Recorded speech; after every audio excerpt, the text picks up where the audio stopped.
Bismillahirrahmanirrahim. Assalamu alaikum grade 9. Hope so you all are fine and staying at home and taking some precautionary measures regarding the pandemic disease that is coronavirus. आज हम अपना week number 2 का lecture number 2 start करेंगे. ठीक हो गया. जो chapter हमने स्टार्ट किया हुआ था that was introduction of biology. ठीक हो गया. लास्ट जो हमारा लेक्चर था उसके अंदर हमने देखा था कि हमारे पास जो ऑर्गेनाइजेशंस हैं, डिफरेंट ऑर्गेनाइजेशंस हैं, वो किस तरह से उनको लेवल किया गया, यानी कि उनके लेवल्स क्या क्या हैं.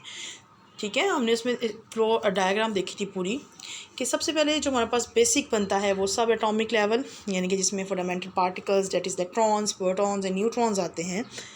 ठीक है, जो किसी भी एटम के अंदर होते हैं. उसके बाद हमने एटॉमिक लेवल पढ़ा था एटम का. फिर एटम्स मिलते हैं तो हमारे पास मॉलिक्यूल्स बनते हैं. फिर मॉलिक्यूल्स के बाद हमने देखा था कि हमारे पास जो सेल ऑर्गेनेलीज होती हैं और जो सेल हैं वो आ गया. नेक्स्ट जो हमारा लेवल था वो टिश्यू लेवल था. फिर उसके बाद organ and organ system level था. Next was individual level and the seventh one was population level, eighth one was community level and the last one was biosphere level. ठीक हो गया. हमने इसकी एक फ्लो डायग्राम देख ली थी. फ्लो डायग्राम देखने के बाद फिर हमने देखा था कि हमारे पास जो एटॉमिक एंड सब एटॉमिक लेवल होता है वो हमारे पास कौन किस तरह से होता है. ठीक है, उसमें हमने कुछ बायो एलिमेंट्स के बारे में देखा था कि जो बायो एलिमेंट्स होते हैं वो कौन कौन से होते हैं और वो कितने कितने होते हैं. ठीक हो गया. आज हम जो देखेंगे that is molecular level. Molecular level basically अब देखें मॉलिक्यूल्स हैं. मॉलिक्यूल्स बनते किस तरह से हैं. जब हमारे पास दो या दो से दो एलिमेंट्स जो एटम्स हैं वो रिएक्ट करते हैं. ठीक है, ये दो से ज़्यादा एलिमेंट्स जो रिएक्ट करते हैं तो हमारे पास क्या बनता है, मॉलिक्यूल्स बनते हैं. अब जो मॉलिक्यूल्स किसी भी लिविंग ऑर्गेनिज्म के अंदर बन रहे होंगे तो ऑब्वियसली हम जैसे एलिमेंट्स होते हैं लिविंग ऑर्गेनिजम्स के अंदर उनको हम बायो एलिमेंट्स कहते हैं. तो जो मॉलिक्यूल्स लिविंग ऑर्गेनिज्म के अंदर बन रहे होंगे उनको हम क्या कहेंगे, बायो मॉलिक्यूल्स. ठीक हो गया. इसकी सबसे पहले डेफिनेशन देख लेते हैं. In organisms, bioelements usually do not occur in isolated forms, rather they combine through ionic or covalent bonding. Organisms के अंदर बेसिकली जो बायो एलिमेंट्स होते हैं वो कभी भी आइसोलेटेड फॉर्म में एग्जिस्ट नहीं करते. कभी भी ऐसे नहीं होता कि कहीं आपको ऑक्सीजन नज़र आ रही है तो कहीं आपको हाइड्रोजन नज़र आ रही है तो कहीं कार्बन तो कहीं फॉस्फोरस. हमेशा ऐसे होता है कि साथ जो ये हमारे पास जो बायो एलिमेंट्स हैं आयनिक या कोवलेंट बॉन्डिंग के थ्रू. आयनिक बॉन्डिंग हमने पहले भी देखा हुआ है, हमने इसको केमिस्ट्री के अंदर भी देखा था. आयनिक बॉन्डिंग ऐसी बॉन्डिंग होती है जो आयंस के दरमियान में होती है. ठीक है, जिसमें या तो ट्रांसफ़र ऑफ इलेक्ट्रॉन्स हो रहा होता है या इलेक्ट्रॉन आप टोटली इलेक्ट्रॉन ट्रांसफ़र हो जाते हैं, दे देते हैं, या वो इलेक्ट्रॉन किसी से ले लेते हैं. तो जो उस इलेक्ट्रॉन के ट्रांसफ़र से जो बॉन्डिंग बनती है डेट इज़ आयनिक बॉन्डिंग. ठीक है. और next is covalent bonding. Covalent bonding इस तरह से होती है कि दो एलिमेंट्स के दरमियान में जब इलेक्ट्रॉन शेयर हो रहे होते हैं. ठीक है, दो से एलिमेंट्स के दरमियान में जब इलेक्ट्रॉन शेयरिंग ऑफ इलेक्ट्रॉन्स हो रही होती है तो तब जो बॉन्डिंग बनती है डेट इज़ कोवलेंट बॉन्डिंग. और ज़्यादा ऑर्गेनिक जो मैटर होता है उसके अंदर ये होती है ऑर्गेनिक कंपाउंड्स में. ठीक हो गया. तो जब इनकी बॉन्डिंग के बाद इनके बायो एलिमेंट्स की बॉन्डिंग के बाद stable particle form by such bonding is called a molecule और अ बायो मॉलिक्यूल. ठीक है, यानी कि जो हमारे पास ये जो बायो एलिमेंट्स की बॉन्डिंग के बाद वो आयनिक बॉन्डिंग हो सकती है या कोवलेंट बॉन्डिंग के बाद जो हमारे पास पार्टिकल बनता है उसको हम क्या कहते हैं, मॉलिक्यूल और बायो मॉलिक्यूल. ठीक है. इसको बायो मॉलिक्यूल इसलिए कहा क्योंकि ये हमारे पास कहाँ है, लिविंग ऑर्गेनिज्म के अंदर बन रहे हैं. That's why they are known as biomolecules. ठीक है. अब हमारे पास जो एक ऑर्गेनिज्म है, जो ऑर्गेनिज्म बनता है, हमने उसका बेसिक यूनिट जो पढ़ा था हमें पता है कि वो एटम से शुरू होकर फिर सब एटॉमिक से एटॉमिक फिर देन मॉलिक्यूल्स. उसके अंदर नंबर ऑफ़ एटम्स होते हैं. नंबर ऑफ़ एटम्स जो होते हैं यानी कि नंबर ऑफ़ एलिमेंट्स होते हैं. नंबर ऑफ़ एलिमेंट्स हैं तो वो ऑब्वियसली वो बॉन्डिंग बना के होंगे लिविंग ऑर्गेनिज्म के अंदर. तो इसका मतलब है हंड्रेड्स ऑफ एंड हमारे पास enormous numbers of biomolecules होंगे किसी भी लिविंग ऑर्गेनिज्म के अंदर. तो जो हमारे पास ये जो मॉलिक्यूल्स होते हैं ये जो हैं बिल्डिंग मटीरियल हैं और ये हमें ग्रेट वैरायटी में लिविंग ऑर्गेनिज्म के अंदर अवेलेबल होते हैं. और इनकी जो ये बाज़ को बहुत कॉम्प्लेक्स मॉलिक्यूल्स भी हमारे पास होते हैं. इनके बहुत लंबे लंबे लंबे स्ट्रक्चर्स होते हैं. ठीक हो गया, इन बायो मॉलिक्यूल्स के लिए. अब इन बायो मॉलिक्यूल्स को उनकी स्ट्रक्चर की बेस पे, ठीक है, उनको हमने इनकी क्लासीफाई किया. ये जो बायो मॉलिक्यूल्स हैं इनको क्लासीफाई किया. इनको क्लासीफाई हमने किया किस के अंदर. Number 1 is micro molecules and the second one is macro molecules. ठीक हो गया, यानी कि बायोमॉलिक्यूल्स, माइक्रोमॉलिक्यूल्स एंड मैक्रोमॉलिक्यूल्स। अब इसमें अगर आप इसके नेम को देखें तो जो माइक्रो मतलब छोटा, ठीक है, मैक्रो यानी कि बड़ा, इसकी डेफिनेशन देख लेते हैं। तो जो हमारे पास माइक्रोमॉलिक्यूल्स होते हैं, molecules with low molecular weight, molecules with low molecular weight are known as micromolecules, यानी कि जिनका मोलेकुलर वेट कम होता है उनको हम क्या कहते हैं, माइक्रोमोलिक्यूल्स। ठीक है, फॉर एग्जांपल जैसे ग्लूकोज हो गया, वाटर हो गया। नेक्स्ट हमारे पास है macromolecules, molecules with high molecular weight are known as macromolecules. ठीक है, यानी कि जिनका मोलेकुलर वेट, इनका जो वेट होता है वो ज़्यादा होता है, उनको हम क्या कहते हैं, मैक्रोमोलिक्यूल्स। जैसे स्टार्च हो गए, प्रोटीन्स हो गए और लिपिड्स हो गए। ठीक है, ये इसकी एग्जांपल्स हो गई। हमने क्या किया, बायोमॉलिक्यूल्स को दो तरह के मॉलिक्यूल्स के अंदर क्लासीफाई कर दिया। Number 1 is micromolecules and the second one is macromolecules. जो हमारे पास माइक्रोमोलिक्यूल्स होते हैं उनका लो मोलेकुलर वेट होता है, ठीक है, यानी कि किसी भी मॉलिक्यूल का मास क्या है बेसिकली। और जो मॉलिक्यूल्स मैक्रोमोलिक्यूल्स होते हैं इनका हाई मोलेकुलर वेट होता है। माइक्रोमोलिक्यूल्स की एग्जांपल क्या है, glucose and water. And macromolecules की एग्जांपल क्या हो गई, स्टार्च हो गए, प्रोटीन्स हो गए एंड लिपिड्स हो गए। ठीक हो गया, ये हमारे पास हो गया मॉलिक्यूलर लेवल हो गया। नेक्स्ट हम देखेंगे ऑर्गेनेली एंड सेल लेवल। जो ऑर्गेनेलीज होती हैं बेसिकली ये क्या होती हैं, ये सेल के जो ऑर्गन्स होते हैं। ठीक है, यानी कि जो सेल होते हैं, अब हमारी जो बेसिक यूनिट होता है वो सेल, हम सेल पे आते हैं डायरेक्ट। लेकिन सेल्स के अंदर भी कोई ना कोई, सेल को भी ज़िंदा रहना होता है, उनको भी एनर्जी ज़रूरत होती है। वो क्या करते हैं, वो जो उनको सारा जो उनको मिल रहा होता है वो ऑर्गेनेलीज की मदद से, उनकी जो फंक्शनिंग हो रही होती है उनके अंदर जो ऑर्गन्स होते हैं उनको सेल ऑर्गेनेलीज बोलते हैं। ठीक हो गया, हम इनकी डेफिनेशन देख लेते हैं। द ऑर्गेनेलीज आर एक्चुअली सब सेलुलर स्ट्रक्चर्स, यानी कि सेल के अंदर जो छोटे छोटे स्ट्रक्चर्स होते हैं वो ऑर्गेनेलीज होते हैं। And when they assemble together, यानी कि जब ये सारे इकट्ठे हो जाते हैं, जितने भी ऑर्गेनेलीज एक सेल के अंदर होते हैं, तो उसको हम क्या कहते हैं, units of life that is cells are formed. ठीक हो गया, यानी कि ऑर्गेनेलीज क्या हैं, ये सब सेलुलर स्ट्रक्चर्स हैं। जब सब ऑर्गेनेलीज मिलके क्या बना लेते हैं, सेल बना लेते हैं। क्लियर हो गया। नेक्स्ट हमारे पास है, इनकी एग्जांपल्स देख लेते हैं। जो हमारे पास सबसे पहले एग्जांपल है डेट इज़ माइटोकॉन्ड्रिया। माइटोकॉन्ड्रिया क्या होते हैं, ये ऑर्गेनेलीज होते हैं। ठीक है, mitochondria are specialised for cellular respiration. ये माइटोकॉन्ड्रिया है हमारे पास। ये क्या करता है, ये जो सेलुलर रेस्पायरेशन, देखो सेल को भी रेस्पायर करने के लिए जो फंक्शन जो परफॉर्म करता है वो माइटोकॉन्ड्रिया परफॉर्म करता है।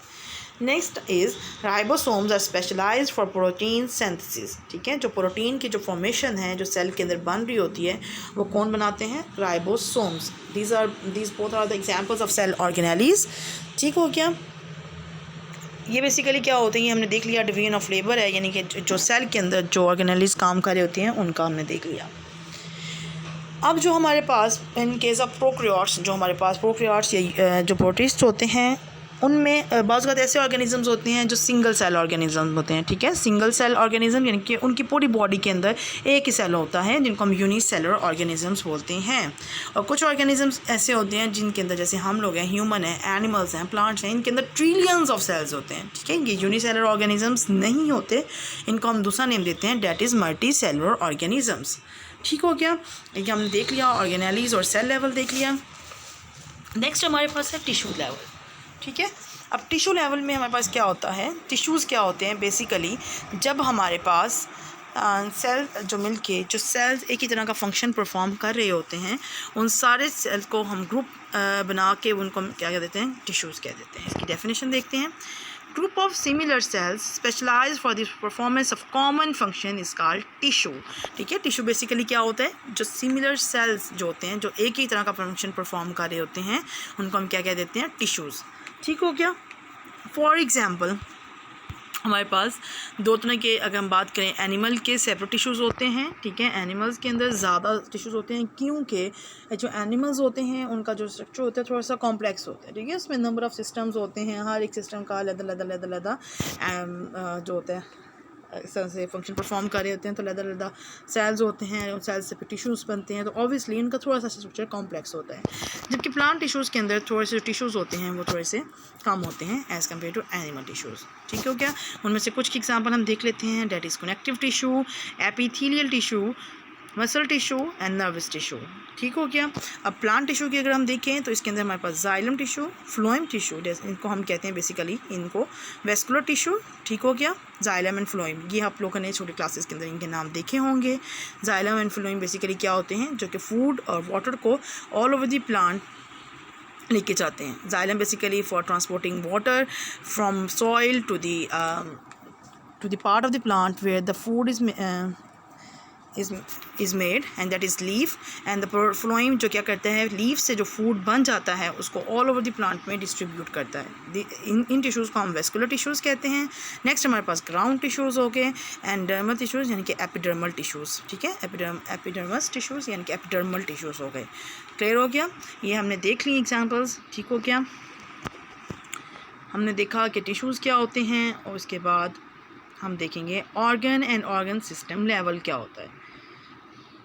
ठीक है, organ and organ system level की अगर हम बात करते हैं, अब हमने देखा कि हमारे पास सबसे पहले शुरू कहाँ से हो रहा था, सेल्स जो थे जब एक ही तरह का फंक्शन परफॉर्म कर रहे थे तो हमने उनको क्या कह दिया था, टिश्यूज़। ठीक है, अब जब टिश्यूज़ जो एक ही तरह का फंक्शन परफॉर्म कर रहे होंगे उनको हम क्या कह देंगे, ऑर्गन्स। इसकी डेफिनेशन देखते हैं। बेसिकली ऑर्गन क्या होता है।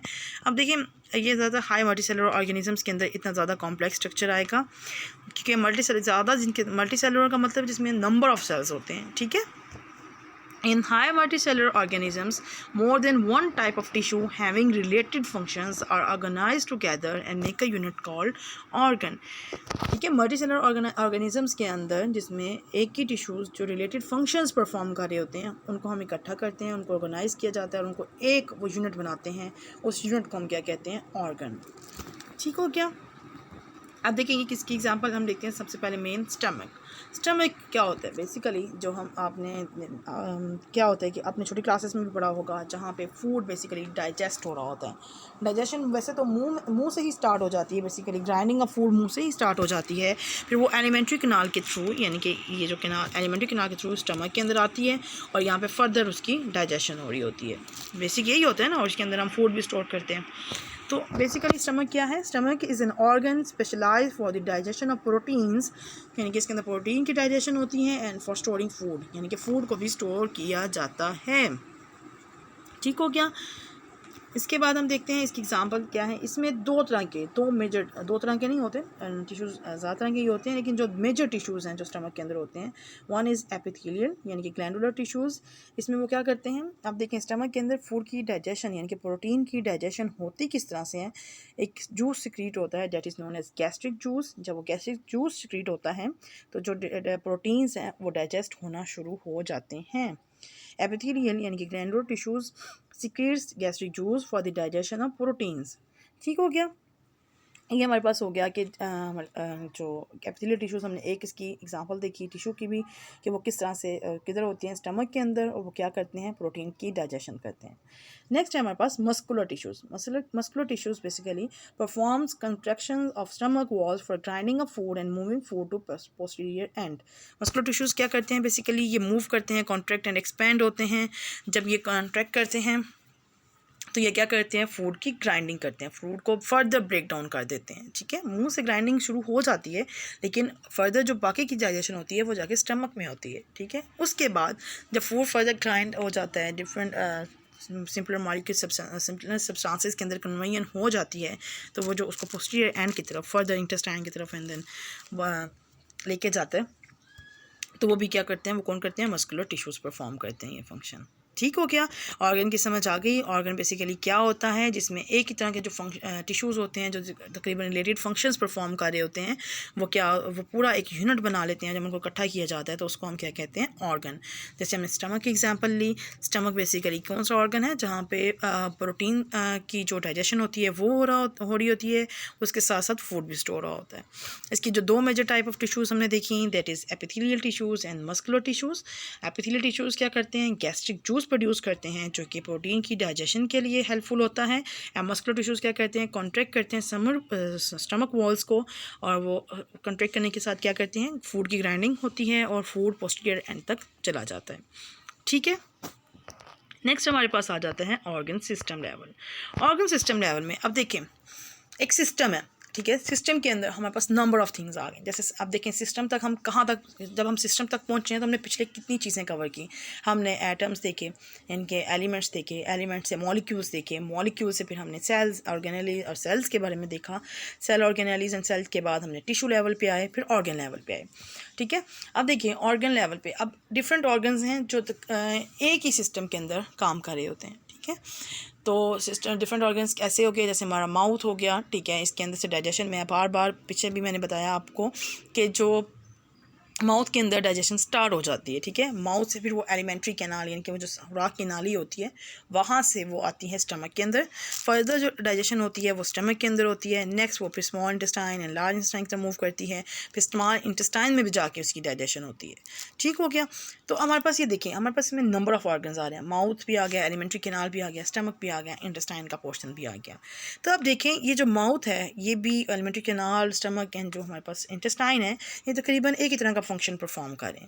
जब वो एक ही तरह का फंक्शन परफॉर्म कर रहे होंगे, डिफरेंट ऑर्गन्स है ना, डिफरेंट ऑर्गन्स लेकिन रिलेटेड फंक्शन नहीं परफॉर्म कर रहे हैं ना, डाइजेशन नहीं हो रही है ना, तो इस पूरे को हम क्या कहेंगे, ऑर्गन सिस्टम कहेंगे। ठीक है। ऑर्गन सिस्टम का कोई नाम, मैंने जैसे डाइजेशन की एग्जांपल ली, डाइजेस्टिव सिस्टम की एग्जांपल ली, इस तरह हमारे पास रेस्पिरेटरी सिस्टम हो जाता है। उसमें भी देखिए हम नाक का ले लेते हैं, हम नाक और मुंह से सांस ले रहे हैं, फिर उसके बाद हम सांस की नाली के बारे में, ट्रेकिया के बारे में, फिर उसके बाद लंग्स का आ जाता है, फिर लंग्स का पूरा स्ट्रक्चर आ जाता है। तो इसमें देखेंगे डिफरेंट डिफरेंट ऑर्गन्स हैं जो कि डिफरेंट डिफरेंट फंक्शंस परफॉर्म करें, तो ये डिफरेंट ऑर्गन सिस्टम बनाते हैं। सर्कुलेटरी सिस्टम हो गया, ठीक है, ये सारा नर्वस सिस्टम हो गया।